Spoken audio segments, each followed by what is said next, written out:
Good morning बच्चों। ये fluid का आखिरी सेक्शन है, फ्लूइड का आखिरी सेक्शन है जो हम पढ़ रहे हैं। और ये आखिरी सेक्शन क्या है? Surface tension. ठीक है, तो अभी माहौल भी पानी पानी हो रखा है, माहौल भी पानी पानी हो रखा है, तूफान भी आ रहा है और अपने को क्या करना है? पानी पानी यहाँ पे खत्म भी करना है। हमने बहुत टाइम से हमने पानी पानी कर दिया, अब इसको खत्म करेंगे। ठीक है, अच्छा ये सरफेस टेंशन देखो, मैंने क्या देखा ना कि अब तुम लेक्चर्स नहीं देखते, बहुत कम लोग ही लेक्चर्स देखते हैं, तो बहुत कम लोग ही अगर लेक्चर देख रहे हैं तो तुम शायद अपना काम अब नहीं कर रहे। ठीक है, लेकिन मेरे को तो करना ही पड़ेगा भाई अपना काम। अपना काम इसीलिए करना पड़ेगा क्योंकि this is the best possible thing that we can do. ठीक है, ऐसा नहीं है कि हमने क्लासेस के लिए अब ट्राई नहीं किया, हम हमेशा ट्राई कर रहे हैं क्लासेस के लिए, लेकिन वो मैनेज नहीं हो पा रहा है। तो ये जो वीडियो लेक्चर्स है वो this is the best possible thing that we can do. अब ऐसा होगा ना कि जैसे ही लॉकडाउन खुलेगा तो सब कुछ जल्दबाजी में करना पड़ेगा। अब सब कुछ जल्दबाजी में करना पड़ेगा, तो अभी तो टाइम मिल रहा है, अभी टाइम मिल रहा है तो पढ़ लो भाई। अभी समझ लो 1-1.5 महीने का लॉकडाउन और है अभी, तो 1-1.5 महीने में अपन कम से कम 2 चैप्टर तो आगे निपटा ही लेंगे। और ये चलो फ्लूइड जो है वो थोड़ा अलग चैप्टर हो गया, लेकिन इसके बाद जो चैप्टर होगा इलेक्ट्रोस्टैटिक, इसके बाद जो चैप्टर होगा इलेक्ट्रोस्टैटिक्स, वो पूरा पूरा तुम्हारे पास आगे के 2-3 लेक्चर्स का बेस बनाने वाला है। ठीक है, तो जो भी ये लेक्चर देख रहे हैं, वो अपने फ्रेंड्स जो वो लेक्चर नहीं देखते उनको समझाना कि भाई लेक्चर देखना बहुत जरूरी है।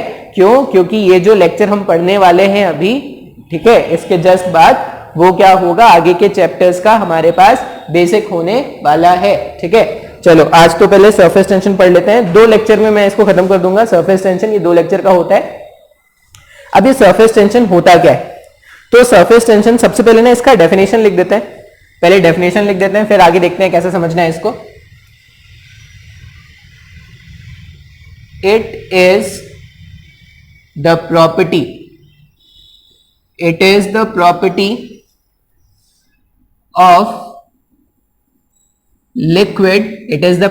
of liquid at rest। ठीक है, it is the property of liquid at rest by virtue of which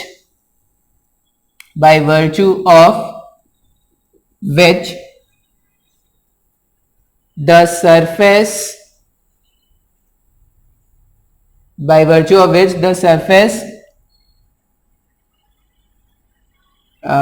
it is the property of liquid at rest by virtue of which the liquid tries to minimize, the liquid surface tries to minimize its area and behave as a stretched stretched membrane। ठीक है, ये मैंने एक definition लिखा है, ये definition तुमको क्या करना है? याद रखना है। ठीक है, क्योंकि कॉलेज के एग्जाम में पूछते हैं कि what do you mean by surface tension. तो ये प्रॉपर्टी है, किसकी प्रॉपर्टी है? लिक्विड की प्रॉपर्टी है, और ज्यादा प्रिसाइसली अगर बोला जाए तो लिक्विड के सरफेस की प्रॉपर्टी है। ठीक है, it is the property of liquid at rest, liquid की प्रॉपर्टी है। और लिक्विड क्या होना चाहिए? लिक्विड रेस्ट में होना चाहिए। ठीक है, लिक्विड की प्रॉपर्टी है, लिक्विड रेस्ट में होना चाहिए। और इस प्रॉपर्टी के कारण हो क्या रहा है? इस प्रॉपर्टी के कारण जो लिक्विड का सरफेस है, जो भी लिक्विड का सरफेस है, वो अपने एरिया को मिनिमाइज करने की कोशिश कर रहा है। ठीक है, जो भी लिक्विड का सरफेस है वो अपने एरिया को मिनिमाइज करने की कोशिश कर रहा है, या ऐसा बोल सकते हैं जो भी सरफेस होता है वो एक स्ट्रेच्ड मेम्ब्रेन की तरह एक्ट करता है। अब इतने भारी भारी वर्ड्स आ गए इसमें, स्ट्रेच्ड मेम्ब्रेन और ये सब। अब ये होता क्या है? स्ट्रेच्ड मेम्ब्रेन का मतलब हो गया, जैसे तुम एक बलून देखो, एक बलून ले लो, बलून में जैसे ही तुम एयर ब्लो करते हो, उसका जो मेम्ब्रेन होता है, उसका जो आउटर सरफेस होता है, वो क्या होता है? वो स्ट्रेच में रहता है क्या? तुमने जैसे ही बलून नॉर्मल रखा तो कोई प्रॉब्लम नहीं था, लेकिन जैसे ही तुमने एयर ब्लो किया उसमें, उसका जो सरफेस है वो एक्सपैंड होना चाहता है। अब वो जो एरिया है ना, या वो जो उसका जो सरफेस है वो एक्सपेंशन नहीं चाहता। बोलोगे सर कैसे पता चला आपको? आपको बलून ने बताया था क्या कि मेरे को एक्सपेंशन नहीं चाहिए? नहीं। तो तुम जैसे ही वो एयर ब्लो करना बंद करते हो, जैसे ही उसके नोजल को तुम हटा दोगे, मतलब जैसे ही नोजल को तुम ओपन कर दोगे, वो तुरंत एयर को लीक आउट करके क्या करता है? अपने नॉर्मल शेप में आ जाता है क्या? तो जो बलून है या जो बलून का सरफेस है वो क्या है? एक स्ट्रेच्ड मेम्ब्रेन है। अब स्ट्रेच मेम्ब्रेन क्या होता है?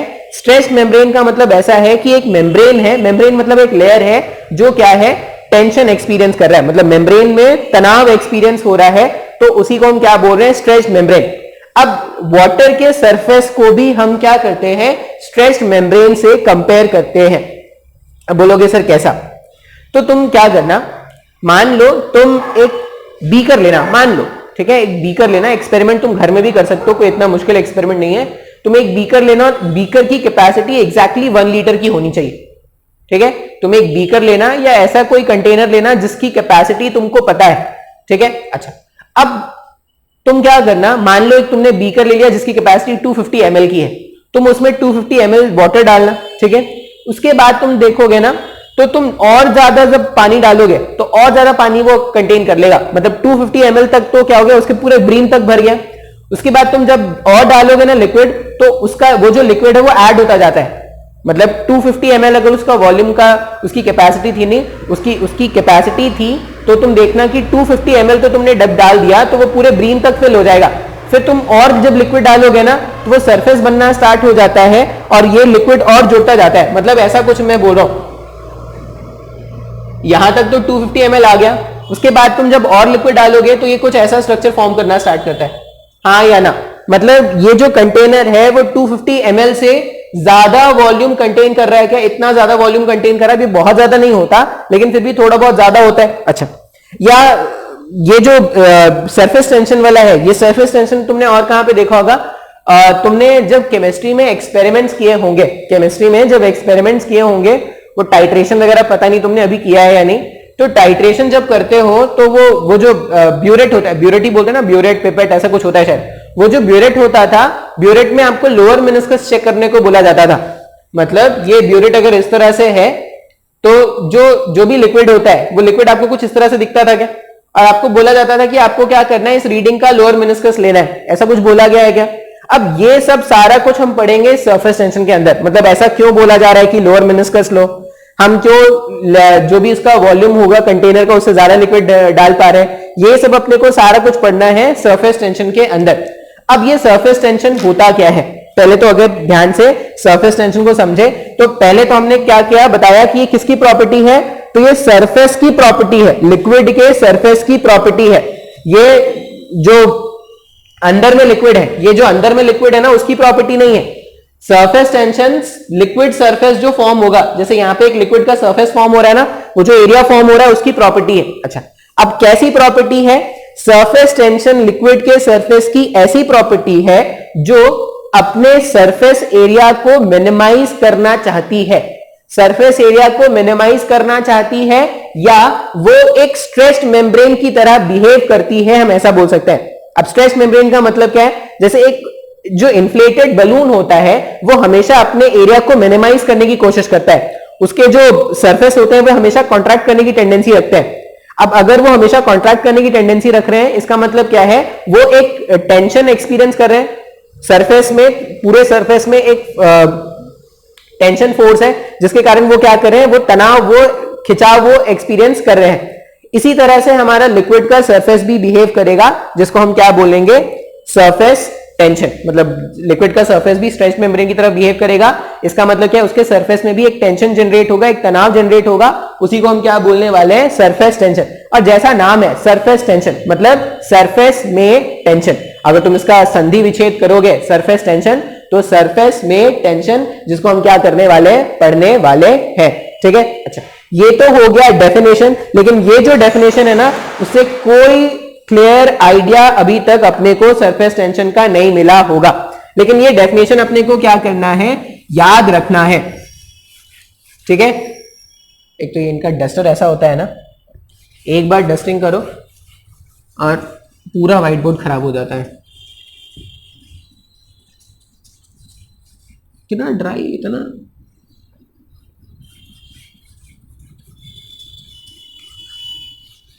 डस्ट, इतना ये काला काला हो गया। अभी कितना सुंदर दिख रहा था जब मैं आया था, तो अभी काला काला हो गया है। रिकॉर्ड हो रहा है ना? नहीं, रिकॉर्ड नहीं हो रहा। नेक्स्ट में बात करते हैं कॉज ऑफ सरफेस टेंशन। अभी तक मैंने आपको बता दिया कि सरफेस टेंशन है क्या, तो सरफेस टेंशन सरफेस की प्रॉपर्टी है जिसके कारण लिक्विड सरफेस एक तनाव एक्सपीरियंस कर रहा है और उस तनाव के कारण वो क्या चाहता है, अपने एरिया को मिनिमाइज करना चाहता है। इतना अपने को याद रखना है, ठीक है। अब बात करते हैं कॉज ऑफ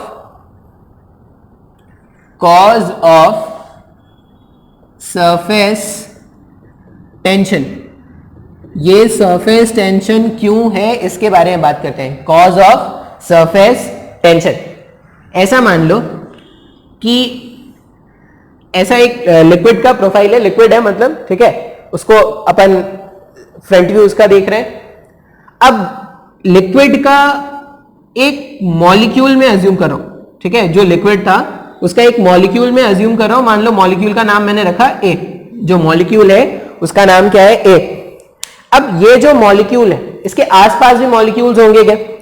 ये जो मॉलिक्यूल ए है इसके आसपास भी मॉलिक्यूल्स होंगे, और हम ये जानते हैं कि दो लिक्विड के मॉलिक्यूल्स एक दूसरे को फोर्स अप्लाई करते हैं या फोर्स ऑफ अट्रैक्शन होता है मॉलिक्यूल्स के बीच में।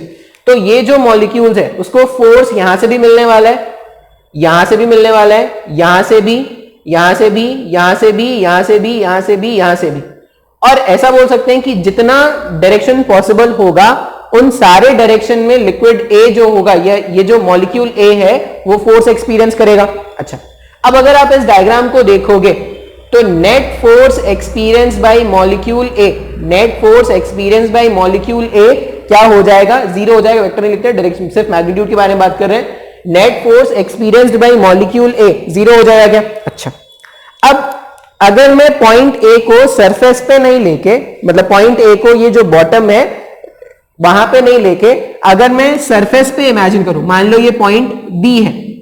अब ये मॉलिक्यूल बी जो है वो सरफेस पे, लिक्विड के सरफेस पे रखा हुआ है। ये क्या है हमारे पास, लिक्विड है, और लिक्विड के सरफेस पे मैंने एक पॉइंट बी इमेजिन किया है। अब इस पॉइंट बी में अगर आप देखोगे तो देखो पॉइंट बी के ऊपर कुछ वेपर हो सकते हैं, ठीक है, और पॉइंट सी के ऊपर क्या है, मॉलिक्यूल्स है। अब इसका यह मतलब है कि पॉइंट बी, अगर मैं इसका फोर्स डायग्राम बनाऊं तो इसको फोर्स यहां से मिल सकता है, यहां से मिल सकता है, यहां से मिल सकता है, यहां से मिल सकता है, यहां से मिल सकता है। मतलब सरफेस के नीचे तो लिक्विड के मॉलिक्यूल्स हैं, तो लिक्विड मॉलिक्यूल बी जो है वो फोर्स एक्सपीरियंस डाउनवर्ड डायरेक्शन में तो कर सकता है, लेकिन बी के ऊपर कोई मॉलिक्यूल है क्या? थोड़े बहुत मॉलिक्यूल्स होंगे भी, तो वो वेपर के मॉलिक्यूल्स होंगे, तो इतना कोई स्ट्रॉन्ग फोर्स डेवलप हो नहीं पाएगा। इसका मतलब अगर मैं बी को ध्यान से देखूं तो ये जो बी वाला मॉलिक्यूल है या सरफेस पे कोई भी मॉलिक्यूल है, ये सरफेस पे रखा हुआ कोई भी मॉलिक्यूल ये क्या कर रहा है, एक नेट डाउनवर्ड फोर्स एक्सपीरियंस कर रहा है क्या? इसमें एफ नेट, जैसे इसमें एफ नेट जीरो था, इसमें एफ नेट जीरो है क्या? नहीं। मतलब सरफेस पे रखे हुए जितने भी मॉलिक्यूल्स होंगे वो नेट डाउनवर्ड डायरेक्शन में एक फोर्स एक्सपीरियंस कर रहे हैं। अच्छा, अब तुम इमेजिन करो कि ये जो पॉइंट बी है, ये जो पॉइंट बी है या मॉलिक्यूल बी है, इसको मुझे लिफ्ट करके ऊपर लेके आना है। मान लो पॉइंट, ये जो मॉलिक्यूल बी है उसको मुझे लिफ्ट करके ऊपर लाना है। तो ये बिल्कुल वैसा ही केस है क्या, जैसे मान लो ये ग्राउंड है, ग्राउंड पे एक ब्लॉक रखा होता है।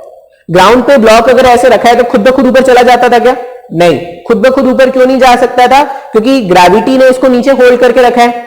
अब अगर उसको ऊपर ले जाना होता था तो एक्सटर्नल एजेंट को वर्क डन करना पड़ता था क्या? तो जो भी वर्क डन एक्सटर्नल एजेंट इस ब्लॉक को लिफ्ट करने में लगाता था वही तो अर्थ और इस ब्लॉक में स्टोर हो जाता था in the form of its potential energy, हाँ या ना? तो जब भी मैं एक ब्लॉक को अर्थ के अगेंस्ट ऊपर लेके जाता था तो अर्थ और ब्लॉक वाले सिस्टम का पोटेंशियल एनर्जी इंक्रीज हो जाता था क्या? बात समझ में आ रहा है? अब ध्यान से देखो, ये जो डायग्राम मैंने यहां पे बनाया है, मान लो ये जो मॉलिक्यूल बी है, मॉलिक्यूल बी को मुझे ऊपर लिफ्ट करना है, तो मॉलिक्यूल बी को ऊपर लिफ्ट करने का मतलब है इस एफ नेट के अगेंस्ट मुझे वर्क डन करना पड़ेगा। अगर एफ नेट के अगेंस्ट वर्क डन करना पड़ेगा तो ऐसा बोल सकते हैं क्या, the molecules which are at the surface, the molecules which are at the surface has more potential energy,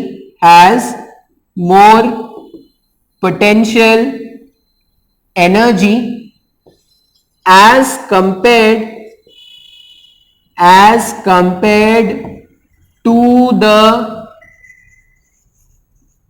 molecules below the surface। हाँ या ना, अपन ऐसा बोल सकते हैं ना कि जितने भी सरफेस वाले मॉलिक्यूल्स हैं, जितने भी सरफेस वाले मॉलिक्यूल्स हैं उनका पोटेंशियल एनर्जी ज्यादा है इन कंपैरिजन टू मॉलिक्यूल्स जो सरफेस के नीचे प्रेजेंट है। बात समझ में आ रहा है? इसको एक और तरीके से सोच सकते हो। इसको एक और तरीके से क्या सोच सकते हैं, ये पॉइंट ए, अभी पॉइंट ए या मॉलिक्यूल ए जो है, मान लो मुझे उसको ऊपर लेके आना है। अब अगर मुझे उसको ऊपर लेके आना है तो यहां पर से जब यहां से यहां ऊपर लाए से, तो जितने भी इंटरैक्शन फोर्सेस यहां पे दिख रहे हैं, यहां पे जितने इंटरैक्शन फोर्स है और यहां पे जितने इंटरैक्शन फोर्स है, यहां के इंटरैक्शन फोर्सेस ज्यादा थे और यहां के इंटरैक्शन फोर्सेस कम हो गया ना? हाँ या ना? इसका मतलब जब मॉलिक्यूल को ए से बी लाया गया तो जितने भी इंटरैक्शन फोर्स थे या अट्रैक्शन फोर्सेस थे वो ओवरकम किए गए हैं क्या? अब अट्रैक्शन फोर्स ओवरकम करने के लिए, मान लो तुमने ये पढ़ा होगा केमिस्ट्री में कि दो बॉन्ड्स है, दो एटम्स है या दो आयन्स है, इनके बीच में एक फोर्स ऑफ अट्रैक्शन है। अब ये फोर्स ऑफ अट्रैक्शन को तोड़ने के लिए आपको बाहर से एनर्जी सप्लाई करना पड़ता है क्या? हाँ या ना? तुम हीट करते हो तब वो आयनाइज हो जाता है, ऐसा तुमने पढ़ा होगा। तो यहां पर भी अगर आप देखोगे तो यहां से यहां आते वक्त जो बॉन्डिंग है मॉलिक्यूल्स के साथ वो कम होती जा रही है क्या? तो ये जो बॉन्डिंग को तोड़ना अगर होता तो खुद ब खुद हो जाएगा क्या? नहीं। बॉन्डिंग को तोड़ने के लिए, या ऐसा बोल दो मॉलिक्यूल जो सरफेस के नीचे है उसको ला के ऊपर लाने के लिए कुछ वर्क डन करना पड़ेगा क्या? अब जो एक्स्ट्रा वर्क डन तुम कर रहे हो वो क्या हो जा रहा है? सरफेस वाले मॉलिक्यूल्स पर स्टोर हो जा रहा है in the form of its potential energy. इसका मतलब सरफेस वाले मॉलिक्यूल्स जितने भी हैं, जितने भी सरफेस वाले मॉलिक्यूल्स हैं, उन सब का पोटेंशियल एनर्जी, उन सब का पोटेंशियल एनर्जी ज्यादा है। अच्छा, अभी इक्विलिब्रियम होने का मतलब क्या होता है? इक्विलिब्रियम होने का मतलब होता है कि नेट फोर्स क्या होना चाहिए? जीरो होना चाहिए। और अगर मैं बोलूं कि मुझे स्टेबल इक्विलिब्रियम चाहिए, स्टेबल इक्विलिब्रियम का मतलब है, या ऐसा मैं बोलूं कि तुम ऐसा समझो कि मान लो मैंने तुमको क्या कर दिया, ग्राउंड से कुछ एच हाइट पे लटका के छोड़ दिया, तुम रहना चाहोगे क्या वहां पर? तुम रहना चाहोगे? बोलो तो नहीं। क्यों? क्योंकि जैसे ही मैंने तुमको कुछ एच हाइट पे लटका के छोड़ दिया तो तुम्हारा पोटेंशियल एनर्जी बढ़ गया क्या? कोई भी ऑब्जेक्ट इस अर्थ में ये चाहता है कि उसका जो एनर्जी है वो कम से कम रहेगा। तभी तो अगर तुम देखोगे तो इलेक्ट्रॉन्स जो होते हैं, पता नहीं तुमने अभी केमिस्ट्री में पढ़ा होगा या नहीं, ट्रांजिशन होता है, इलेक्ट्रॉन्स एक ऑर्बिटल से दूसरे ऑर्बिटल में ट्रांजिस्ट करता है क्या? जैसे आपने क्या कर दिया, मान लो किसी एटम को जब आप हीट करते हो, जब एटम्स को हीट करते हो तो उसके इलेक्ट्रॉन्स क्या करते हैं, एक लोअर एनर्जी लेवल वाले को छोड़ के एक हायर एनर्जी लेवल की तरफ मूव कर जाते हैं क्या? ऐसा कुछ होता है। अब जैसे ही तुमने वो हीट हटा दिया तो वो वापस से हायर एनर्जी से लोअर एनर्जी में जंप कर जाता है क्या? क्यों ऐसा होता है? क्योंकि जैसे ही वो हायर एनर्जी लेवल में जंप हो गया था उस इलेक्ट्रॉन की एनर्जी बढ़ गई थी। अब कोई भी इलेक्ट्रॉन ये चाहता है कि वो स्टेबल इक्विलिब्रियम में रहे। स्टेबल इक्विलिब्रियम में रहे मतलब उसकी एनर्जी कम से कम रहे। एनर्जी कम से कम रखना अगर है, अगर मेरे को एनर्जी कम से कम रखना है तो वो क्या करता है, लोअर शेल की तरफ मूव करना स्टार्ट होता है। इससे तुमने वो डिफरेंट टाइप के जो रेडिएशंस निकलते थे, बाल्मर सीरीज, पैस्टन सीरीज और ये सब तुमने पढ़ा होगा। तो ऐसा ही कुछ अपन यहां पे भी बोल सकते हैं क्या? जितने भी सरफेस वाले मॉलिक्यूल्स हैं, सिंस उनकी एनर्जी ज्यादा है तो वो एनर्जी कम करना चाहते हैं। अब एनर्जी कैसे कम कर पाएंगे? एनर्जी कम करने के लिए अगर मैं ऐसा बोल दूं कि सरफेस पे जो नंबर ऑफ मॉलिक्यूल्स हैं अगर वो किसी तरह से कम होने स्टार्ट हो जाए तो जो सरफेस का एनर्जी है वो ज्यादा हो जाएगा क्या? तो अपन क्या बोल रहे हैं, because of extra potential energy, because of extra potential energy possessed by surface molecules, possessed by surface molecules, the surface tries to contract, the surface tries to contract to minimize to minimise potential energy. बात समझ में आ रहा है क्या? तो ये हमारे पास cause, ठीक है। तो मैंने आपको कॉज बता दिया था, सरफेस टेंशन का कॉज क्या है एक बार समराइज कर लेते हैं, क्योंकि मैंने रिकॉर्ड किया था वो शायद चला गया। सरफेस टेंशन का कॉज होगा, पहले तो डेफिनेशन समझ लो। डेफिनेशन था कि सरफेस की प्रॉपर्टी है जिसके कारण सरफेस अपने एरिया को मिनिमाइज करने की कोशिश करता है, या जो सरफेस है वो स्ट्रेच मेम्ब्रेन के जैसा बिहेव करता है, ठीक है। अच्छा, मिनिमाइज करने की क्यों कोशिश कर रहा था? तो हमने क्या देखा कि जितने भी मॉलिक्यूल्स जो सरफेस के नीचे हैं, जितने भी मॉलिक्यूल्स जो सरफेस के नीचे हैं, उन पे लगने वाला नेट फोर्स क्या है? 0 है। अच्छा, और जितने भी मॉलिक्यूल्स जो सरफेस के अलोंग है उस पे अगर देखा गया तो एक डाउनवर्ड डायरेक्शन में नेट फोर्स आया था। अब ये जो डाउनवर्ड डायरेक्शन में नेट फोर्स आया था, अगर मुझे मॉलिक्यूल्स को उसके अगेंस्ट लेके जाना है तो मुझे वर्क डन करना पड़ेगा। वर्क डन करना पड़ेगा, इसका मतलब मॉलिक्यूल्स का पोटेंशियल एनर्जी इंक्रीज हो जाएगा क्या? तो हमने ये देखा कि जितने भी मॉलिक्यूल्स जो सरफेस पर हैं उनकी पोटेंशियल एनर्जी मॉलिक्यूल्स जो सरफेस के अंदर है उनसे ज्यादा है। अब कोई भी एलिमेंट या कोई भी कंपाउंड या कोई भी सरफेस क्या चाहता है? वो मिनिमम एनर्जी स्टेट में रहना चाहता है। अब मिनिमम एनर्जी स्टेट में रहने के लिए वो ये चाहता है कि सरफेस में जो नंबर ऑफ मॉलिक्यूल्स हो वो कम से कम हो, क्योंकि जितना ज्यादा मॉलिक्यूल्स होगा उतना ज्यादा सरफेस एनर्जी होगा। तो सरफेस एनर्जी को मिनिमाइज करने के लिए ही क्या होता है? सरफेस जो होता है वो कॉन्ट्रैक्ट करने की कोशिश करता है। कॉन्ट्रैक्ट करने की कोशिश करता है तो वो क्या करता है? स्ट्रेच्ड मेम्ब्रेन के जैसा बिहेव करता है, ठीक है। तो मैंने आपको सरफेस टेंशन क्या है ये बता दिया, कॉज ऑफ सरफेस टेंशन क्या है ये भी बता दिया। अब देख लेते हैं कि सरफेस टेंशन को कैलकुलेट कैसे करते हैं। तो how to calculate surface tension. अब सरफेस टेंशन को कैलकुलेट करने के लिए आप ऐसा समझो कि मान लो ये एक लिक्विड का सरफेस है। लिक्विड का सरफेस मतलब क्या है ना, ये लिक्विड जो है वो ऐसे कंटेनर में रखा होगा, कंटेनर पूरा अंदर तक है और मैं इसका टॉप व्यू देख रहा हूं। मैंने उसको लिक्विड को क्या किया ऐसे ऊपर से देखा है। तो लिक्विड को अगर मैं ऐसे ऊपर से दिखूंगा तो लिक्विड ऐसे ही कुछ दिखेगा ना, और सिर्फ इसके सरफेस को देख रहे हैं। क्यों? क्योंकि सिर्फ सरफेस की प्रॉपर्टी है तो अपने को सिर्फ सरफेस से मतलब है, बाकी कुछ से मतलब है नहीं। अगर मैं सरफेस को देखूं तो ये लिक्विड का क्या है? ऐसा एक सरफेस है, ठीक है। ऐसा लिक्विड का सरफेस है। इस लिक्विड सरफेस में क्या करते हैं? एक इमेजिनरी लाइन ड्रॉ करते हैं, और यही तरीका है फोर्स कैलकुलेट करने का, सरफेस टेंशन डिफाइन करने का यही तरीका है। इस लिक्विड सरफेस में एक इमेजिनरी लाइन ड्रॉ करते हैं ऐसा सरफेस के अलोंग। ये जो लाइन है वो क्या है? सरफेस के अलोंग है। अब याद रखना, देखो ये जो सरफेस, ये जो मैंने लाइन बनाया है ना, ये जो लाइन मैंने बनाया है वो लाइन क्या होगा? आप किसी भी लेंथ का बना सकते हो। ये लाइन जो है किसी भी लेंथ का बना सकते हो, लेकिन ये ध्यान रखना कि सरफेस अगर तुम्हारे पास इतना सा है तो 1-2 किलोमीटर का लाइन मत बना देना, वैसा नहीं। सरफेस कैसा भी हो, मतलब हमने लाइन क्या किया? एक इमेजिनरी लाइन बना दिया किसी भी लेंथ का। मान लो ये जो इमेजिनरी लाइन मैंने बनाया है वो कितने लेंथ का है? वो L लेंथ का है, ठीक है। अच्छा, अभी इस लाइन पर मॉलिक्यूल्स प्रेजेंट है क्या? ये जो मैंने इमेजिनरी लाइन बनाया है इस पे लिक्विड के मॉलिक्यूल्स प्रेजेंट है। लिक्विड के मॉलिक्यूल्स इस लाइन पर भी है, लिक्विड के मॉलिक्यूल्स इस तरफ भी है, लिक्विड के मॉलिक्यूल्स इस तरफ भी, लिक्विड के मॉलिक्यूल्स इस तरफ भी। अब यहां पे जो इस लाइन पर जो लिक्विड के मॉलिक्यूल्स हैं और इसके जस्ट बाजू में जो लिक्विड के मॉलिक्यूल्स हैं वो क्या करेंगे? इस पे ऐसे फोर्स अप्लाई करना स्टार्ट करेंगे क्या? हाँ या ना? अच्छा, जैसे फोर्स यहां पे जनरेट हुए हैं वैसे ही फोर्सेस यहां पे भी जनरेट होना स्टार्ट हो जाएगा इस तरह से। बात समझ में आ रहा है? अच्छा, अब ये जो लाइन पर जितने भी मॉलिक्यूल्स हैं वो अगर आप देखोगे तो इक्विलिब्रियम पे है, या ये जो पूरा लाइन है ये पूरा लाइन इक्विलिब्रियम पे होना चाहिए ना। ऐसा तो होता नहीं कि एक इमेजिनरी लाइन कंसीडर करो और उसको देखो तो लाइन भाग रहा है, ऐसा तो होगा नहीं। तो अगर ये इक्विलिब्रियम में है मतलब लाइन के इस तरफ जितना फोर्स लग रहा होगा और लाइन के इस तरफ जितना फोर्स लग रहा होगा दोनों सेम होने चाहिए क्या? तो सरफेस टेंशन को डिफाइन कैसे किया गया है? अब सबसे पहले सरफेस टेंशन को क्या करते हैं? इसको या तो आप सिग्मा लेटर से डिनोट करना या टी से डिनोट करना, ठीक है। मतलब मैंने 2-3 बुक्स देखे हैं उसमें या तो सिग्मा यूज करते हैं या टी यूज करते हैं, तुमको जो अच्छा लगे वो तुम देख लेना।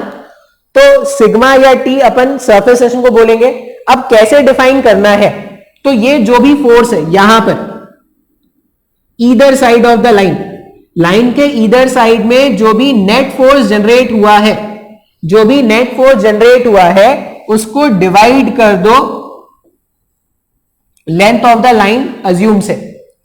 कैसे? ये डेफिनेशन है भाई, ये याद रखना है, ये हमने और आपने नहीं बनाया है, ये डेफिनेशन बनाया है, ऐसे ही अपने को याद रखना है। सरफेस टेंशन कैसे डिफाइन कर रहे हैं? तो हमने क्या किया, सरफेस पे एक इमेजिनरी लाइन अज्यूम किया एल लेंथ का। अब एल लेंथ के लाइन पर जितने भी मॉलिक्यूल्स हैं, मॉलिक्यूल्स इधर वाले मॉलिक्यूल्स इसको इधर खींचेंगे, इधर वाले मॉलिक्यूल्स इसको इधर खींचेंगे। अब अगर आप देखोगे तो किसी भी मोमेंट पे नेट फोर्स लाइन के इस साइड या लाइन के इस साइड क्या होना है? जीरो होना है। अब सरफेस टेंशन कैसे डिफाइन करोगे? तुम किसी भी एक साइड का नेट फोर्स कैलकुलेट कर लो, मान लो एफ नेट आ गया, उस एफ नेट को इस लाइन इमेजिनरी लाइन के लेंथ से आप डिवाइड जब कर दोगे तो वो क्या हो जाएगा? लिक्विड के सरफेस टेंशन के बराबर हो जाएगा। बात समझ में आ रहा है? तो हम सरफेस टेंशन को डिफाइन कैसे करने वाले हैं? सरफेस टेंशन का मतलब हो गया T equals to F upon L. ये फॉर्मूला है जो अपने को throughout the chapter use करना है। और अगर मान लो ये तो सरफेस टेंशन कैलकुलेट करने के लिए हो गया, अगर फोर्स कैलकुलेट करना होता तो हम क्या लिखेंगे? फोर्स, ये कौन सा फोर्स है? Because of surface tension, because of surface tension.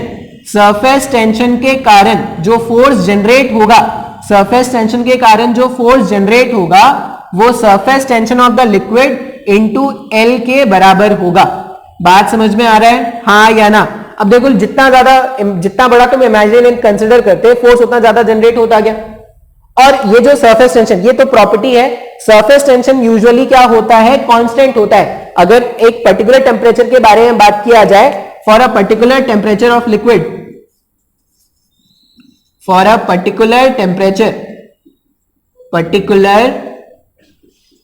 Temperature surface tension is constant. ये टी यहां पर टेंशन नहीं है भाई साहब, ये टी यहां पर क्या है? सरफेस टेंशन है। या तो आप सिग्मा यूज कर लो या आपको क्या करना है? टी यूज कर लेना। अच्छा, अब यहां पे आपको क्या करना है ना, सरफेस टेंशन के डायमेंशन और यूनिट देख लेते हैं। इतना समझ में आया? ये इस तरह से डिफाइन होता है, ये याद रखना है। ये मैंने और आपने डेफिनेशन नहीं बनाया है, जैसा डेफिनेशन बना हुआ है अपने को वैसा याद रखना है। इसके यूनिट पे और इसके डायमेंशन पे बात कर लेते हैं, क्योंकि कॉलेज के एग्जाम्स में पूछते हैं। यूनिट और डायमेंशन कॉलेज के एग्जाम्स में पूछेंगे, तो हम क्या कर लेते हैं, दोनों कैलकुलेट करना देख लेते हैं कैसे कैलकुलेट करना है। तो अगर मैं पहले यूनिट के बारे में बात करूं तो यूनिट के लिए अपन क्या करते हैं? बहुत ही आसान होता है यूनिट लिखना। तो यूनिट लिखने के लिए अपन ने लिख दिया कि टेंशन या सिग्मा या टी कुछ भी यूज कर सकता हूं मैं।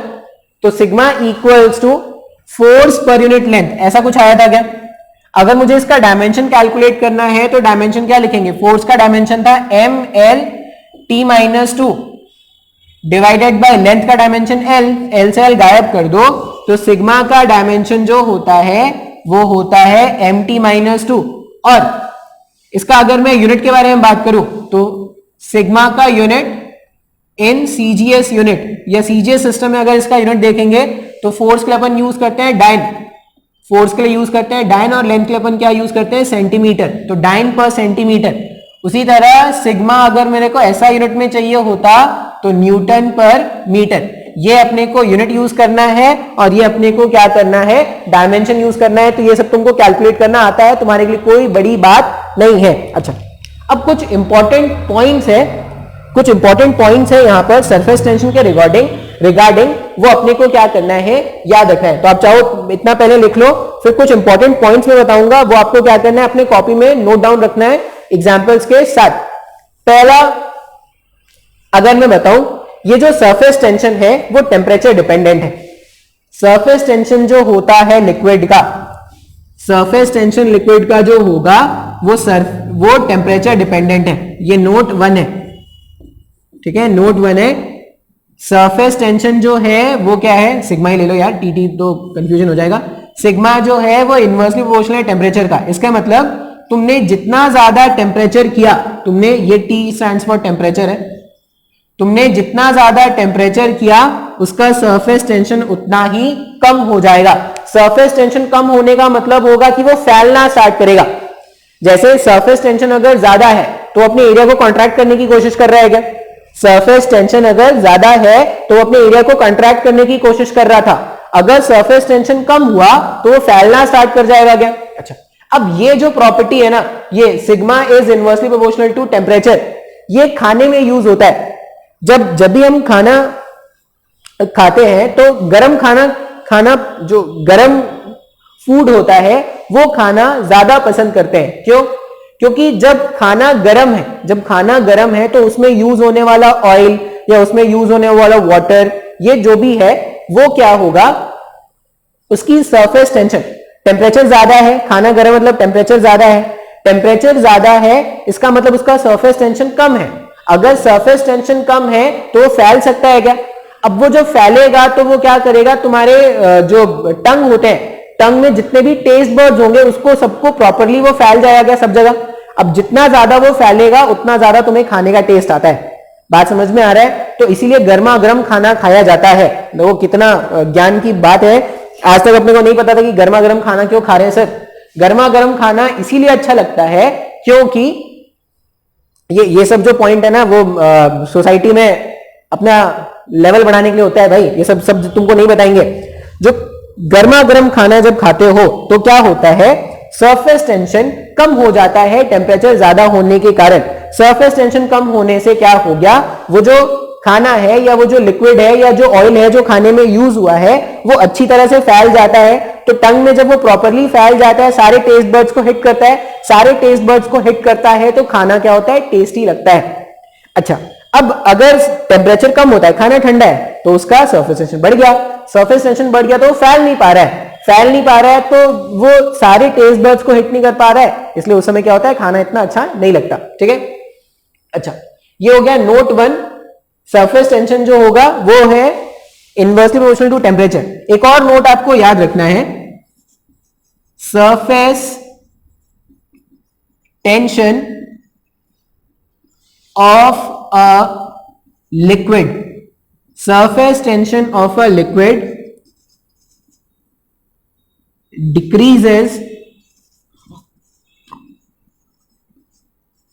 decreases when impurity is added to it। ठीक है, जैसे इसका बेस्ट एग्जांपल बताते हैं। जैसे अभी देखना बरसात के टाइम में, ठीक है, बरसात के टाइम में कहीं कहीं ना पानी जमा हो जाता है, और जहां पे भी पानी जमा हो जाता है वहां पे मॉस्किटो ब्रीड करना स्टार्ट करते हैं। ऐसा होता है क्या? अच्छा, अब मॉस्किटो ब्रीड करना स्टार्ट करेंगे तो डेंगू और मलेरिया लेके आएंगे। ठीक है, अब उनको बचाने के लिए, डेंगू और मलेरिया को, मॉस्किटो को बचाने के लिए नहीं, मॉस्किटो को नहीं बचा रहे भाई अपन, वो जो डेंगू और मलेरिया जो इन्फेक्ट करेंगे लोगों को बचाने के लिए हम क्या करते हैं, हम नहीं, वो जो गवर्नमेंट होती है, गवर्नमेंट क्या करती है, ऑयल स्प्रे करती है। जहां पे भी वाटर स्टैग्नेंट हो रहा है वहां पे ऑयल स्प्रे करती है। ऑयल स्प्रे करने से क्या होता है, ऑयल स्प्रे करने से तुमने क्या कर दिया, इंप्योरिटी ऐड कर दिया गया। जैसे ही तुमने इंप्योरिटी ऐड किया, वाटर का सरफेस टेंशन क्या हो जाएगा, कम हो जाएगा। वाटर का सरफेस टेंशन कम होने का मतलब क्या होता है कि जो मक्खी उसमें आराम से बैठ पा रही थी, सरफेस टेंशन ज्यादा था तो स्ट्रेच मेम्ब्रेन के जैसा बिहेव कर रहा था। ऐसा है, मान लो ये एक स्ट्रेच मेम्ब्रेन है, इसे मक्खी आराम से बैठ पा रही थी, मक्खी बैठ पाती थी। ठीक है, मक्खी जो होती है वो वाटर के सरफेस पे बैठ पाती, क्यों बैठ पाती है, सरफेस टेंशन के कारण। अगर जैसे ही मैंने इसमें ऑयल ऐड कर दिया, ऑयल ऐड करने से क्या हो गया, मैंने इसके सरफेस टेंशन को कम कर दिया, सरफेस टेंशन कम हो गया तो मक्खी बैठ ही नहीं पाएगी इसमें। जब मक्खी बैठने की कोशिश करेगी डूब जाएगी। मक्खी अगर नहीं बैठ पाएगी तो ब्रीड भी नहीं कर पाएगी, ब्रीड नहीं कर पाएगी तो डेंगू और मलेरिया से बच जाएंगे क्या। तो लिक्विड का जो सरफेस टेंशन है उसको हम क्या करते हैं, इस तरह से कम करते हैं। कम करने से क्या होता है, मॉस्किटो के ब्रीड को रोका जा सकता है। तो ये कुछ नोट पॉइंट है जो आपको सरफेस टेंशन में क्या करना है, याद रखना है। दो इंपॉर्टेंट वर्ड यहां पे और सीखेंगे अभी, दो इंपॉर्टेंट वर्ड्स यहां पर है। ये देखो, आज मैं कुछ न्यूमेरिकल तुमको नहीं कराने वाला, आज मैं सिर्फ तुमको इंट्रोडक्शन बताने वाला हूं कि चैप्टर में चलेगा क्या, चैप्टर में सीखने क्या वाले हैं। अब चैप्टर में दो वर्ड्स अपन और भी सीखेंगे। अब ये शायद वर्ड्स आपने पहले भी सुना हो सकता है, और नहीं सुना है तो ध्यान से देख लेंगे कि क्या है इनका मतलब। तो दो वर्ड है, पहला वर्ड है force of cohesion, force of COHESION, force of cohesion. ठीक है, अब ये फोर्स ऑफ कोहेशन का मतलब क्या है, फोर्स ऑफ कोहेशन का मतलब है, देखो जब हमने वो डायग्राम बनाया था ये इमेजिनरी लाइन वाला, ये इमेजिनरी लाइन तो मैंने बोला था कि इधर भी मॉलिक्यूल्स है, इधर भी मॉलिक्यूल्स है, ये वाले मॉलिक्यूल इधर खींच रहे हैं, ये वाले मॉलिक्यूल इधर खींच रहे हैं, ऐसा मैंने बताया था ना। इसका मतलब लिक्विड का एक मॉलिक्यूल लिक्विड के दूसरे मॉलिक्यूल पर फोर्स लगा रहा है क्या?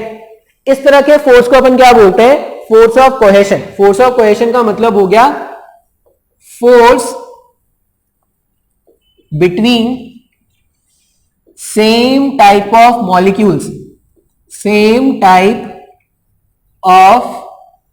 मॉलिक्यूल्स, एक जैसे मॉलिक्यूल्स के बीच में जो फोर्स डेवलप होता है उसको हम क्या बोलते हैं? Force of cohesion. ठीक है, अच्छा अब ये जो फोर्स ऑफ कोहेशन है, अगर ये फोर्स ऑफ कोहेशन के बारे में बात करें, इसका कुछ एग्जांपल अगर मैं बताऊं फोर्स ऑफ कोहेशन का, ध्यान से देखना। मर्क्यूरी ड्रॉपलेट तो नहीं देखा होगा आपने, ये फोर्स ऑफ कोहेशन उसमें देखा होगा। जो बायो वाले होंगे ना, वो एक्सपेरिमेंट्स अगर करते होंगे तो स्लाइड्स आते हैं उसमें, ऐसे ऐसे ग्लास के स्लाइड बने होते हैं।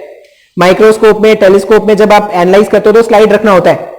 अब क्या करना ना, दो ऐसे स्लाइड ले लेना, पतली सी एक ऐसी स्लाइड का मतलब ये होता है ऐसे ग्लास का ऐसा टुकड़ा होता है, इस तरह से होता है, ठीक है, पतली सी थिकनेस की होती है, इसको बोलते हैं स्लाइड। अब मान लो ना ये दो स्लाइड ले लेना, एक स्लाइड ये स्लाइड 1 और ये क्या है, ये स्लाइड 2। ये सब बायो लैब में मिल जाता है, चोरी उरी भी कर सकते हो आराम से, छोटी सी होती है, तुरंत में जाओगे चोरी करके आ जाओगे, पता भी नहीं चलेगा बायो लैब में किसी को। ठीक है, तो वो लोग बहुत चालाक होते हैं, एकदम छुपा के रखते हैं, देते नहीं है। लेकिन आप अगर चालाक हो तो चोरी कर सकते हो, वो आप पे डिपेंड करता है कि हाँ भाई आपका कैलिबर है या नहीं चोरी करने वाला। इंसान को सर्वगुण संपन्न होना चाहिए, एंड चोरी is also an attribute that one must learn. S1 and S2 दो मैंने स्लाइड ले लिया। अब ये स्लाइड कैसे है, वो भीगे हुए स्लाइड है, भीगे हुए मतलब पानी में इनको डुबा के रखा था। अब ये स्लाइड्स को तुम क्या करो, ऐसे बाहर निकालो और एक के ऊपर ऐसे चिपका दो। ये जो स्लाइड तुमने बाहर निकाला पानी से, उनको क्या करो, एक के ऊपर ऐसे चिपका दो। अब दोनों स्लाइड्स को अलग अलग सेपरेट करो, नहीं कर पाओगे, जान निकल जाएगी, लेकिन तुम स्लाइड को ऐसे सेपरेट नहीं कर पाओगे। मैंने बोला एक स्लाइड लिया S1 और दूसरा स्लाइड ऐसे ला दिया ऐसे, और S2 ऐसे चिपका दिया। अब तुम इसको अपना हैंड लगा के S1 और S2 को सेपरेट करने की कोशिश करो, मर जाओगे लेकिन नहीं कर पाओगे। तुम अगर ऐसे सोचोगे ना कि S1 को ऐसे पिक करके उठा लिया जाए तो नहीं हो पाएगा। क्यों नहीं हो पाएगा? क्योंकि इनके बीच में जो वाटर के मॉलिक्यूल्स थे, उनके बीच में क्या है, फोर्स ऑफ कोहेशन है। यहां वाले मॉलिक्यूल्स इसको खींचेंगे, यहां वाले मॉलिक्यूल्स इसको खींचेंगे एंड सो ऑन। तो ना ही S1 को सेपरेट करना पॉसिबल होता है, ना ही S2 को सेपरेट करना पॉसिबल है। तो क्या दो स्लाइड हमेशा चिपके रहेंगे क्या? नहीं। या तो आप क्या कर दो, इनको हीट कर दो, या तरीका होता है आप क्या करो, ऐसे स्लाइड करने की कोशिश करो। ऐसे पुल करना मुश्किल है, ऐसे खींचना मुश्किल है, खींचोगे ज्यादा एफर्ट लगाओगे, खींचोगे टूट जाएंगे। स्लाइड्स बहुत ही हल्के होते हैं, डेलिकेट होते हैं, तो उनको स्लाइड किया जाता है। जब इसको ऐसे आप स्लाइड करोगे तो ये स्लाइड ऐसे करेंगे। इस केस में क्या हो रहा है, स्लाइड करना पॉसिबल है, स्लाइड किया जा सकता है, इसे खींचना बहुत ही मुश्किल है। अच्छा, इसका तुमने डे टू डे एग्जांपल उसमें देखा होगा, शादियों में या ये में जो ग्लास के ऊपर ग्लास चिपक जाते हैं, वो जो होते हैं ना, वो ग्लास, दारू वाले नहीं, पानी वाले, वो जो पानी वाले ग्लास होते हैं, तो कुछ जो ग्लास होते हैं वो आराम से निकल जाते हैं, लेकिन जैसे ही उसके अंदर पानी वानी चला जाता है ना, तो एक ग्लास और दूसरे ग्लास को सेपरेट करना बहुत मुश्किल होता है। सी वाले ग्लास में बहुत ज्यादा होता है, या प्लेट्स में भी, अगर एक जैसे प्लेट्स है ना, एक जैसे प्लेट्स अगर है, आइडेंटिकल प्लेट्स है, तो एक के ऊपर जब प्लेट्स लग जाते हैं, कुछ कभी प्लेट्स चिपक जाती है, तो उनको ऐसे खींचना बहुत मुश्किल होता है, तो स्लाइड करके निकालते हैं। किया होगा यार, इतना बड़ा कोई बात नहीं है, शादी में गए होंगे ना, किसी की तो शादी गए होंगे, तुम्हारी नहीं हुई, किसी को तो हुई होगी शादी, वहां तो गए होंगे। तो ये इस तरह से हम क्या बोल रहे हैं, फोर्स ऑफ कोहेशन। अच्छा, इसका एक और एग्जांपल अगर मैं बताऊं फोर्स ऑफ कोहेशन का, तो फोर्स ऑफ कोहेशन का एक और एग्जांपल है कि ये मर्करी का ड्रॉपलेट अगर देखोगे ना, पता नहीं देखा नहीं होगा कभी, मैंने भी नहीं देखा, लेकिन मैंने यूट्यूब वगैरह में देखा है। ये मर्करी का ड्रॉपलेट है, इसको ना जब तुम ऐसे सोचो ना, ऐसे काट दिया जाए, ऐसे ऐसे काटते किससे, नाइफ से, सॉरी, इसे नाइफ से ऐसे जब काटने की कोशिश करोगे ना, तो तुम जैसे ही छुरा चला के इसको ऐसे खत्म कर दोगे, दीवार से चिपक जाते हैं। जैसे वाटर का ड्रॉपलेट अगर होता तो तुम ऐसे हाथ से ऐसे सेपरेट करोगे तो अलग अलग ड्रॉपलेट्स हो जाते हैं या नहीं हो जाते। लेकिन जब मर्करी के ड्रॉपलेट्स को ऐसे हाथ से ऐसे सेपरेट करने की कोशिश करोगे, जैसे ही तुम्हारा हाथ चला जाएगा वापस से चिपक जाएगा। ऐसा क्यों होता है? क्योंकि force of cohesion, mercury molecules में फोर्स ऑफ कोहेशन क्या होता है, बहुत स्ट्रांग होता है। बात समझ में आ रहा है? तो ये जो एग्जांपल्स हैं फोर्स ऑफ कोहेशन के, कोहेशन का मतलब क्या है, एक जैसे मॉलिक्यूल्स के बीच में जो फोर्स ऑफ अट्रैक्शन डेवलप हो रहा है उसको अपन क्या बोल रहे हैं, फोर्स ऑफ कोहेशन। अब ये फोर्स ऑफ कोहेशन ही है जिसके कारण क्या होता है, दो स्लाइड्स को सेपरेट करना बहुत ही मुश्किल हो रहा है, या मरकरी के ड्रॉप्स को अलग अलग ड्रॉप में तोड़ना क्या हो रहा है, मुश्किल होता है। ये दोनों एग्जांपल्स आप अपने से नोट कर लेना। नेक्स्ट जो अपन फोर्स के बारे में बात करेंगे वो क्या है, force of adhesion. Force of adhesion, ADHESION। ये जो एडेशन वर्ड है ना, उसी से एडेसिव वर्ड बना है। अब एडेसिव तो जानते होगे ना, एडेसिव, गम, ग्लू, अलग अलग नाम होते हैं इसके, गम, ग्लू, गोंद, इस तरह के नाम होते हैं। ठीक है, तुम्हारी जिंदगी में बहुत गम है, तुम्हारी जिंदगी में बहुत एडेसिव है। तो यहां पे अपन ने क्या बोला कि फोर्स ऑफ एडेशन। अब ये जो ग्लू या एडेसिव होता है, ये करता क्या है, ये दो अलग अलग मटेरियल्स को चिपकाता है क्या। जो ग्लू होता है वो क्या करता है, दो अलग अलग टाइप के मटेरियल्स को चिपकाता है ना। जैसे जब तुम क्राफ्ट बनाते होगे तो तुमने, या वो जो वुडन में देखना, वुडन में क्या होता है, वुड के एक मटेरियल को उसमें वो जो चिपकाई जाती है, जैसे ये पीछे क्या होगा, लकड़ी होगी, लकड़ी के पीछे ये चिपकाई गई है क्या, या ये पता, तो ये तो नहीं दिख रहा होगा, ये दिख रहा होगा।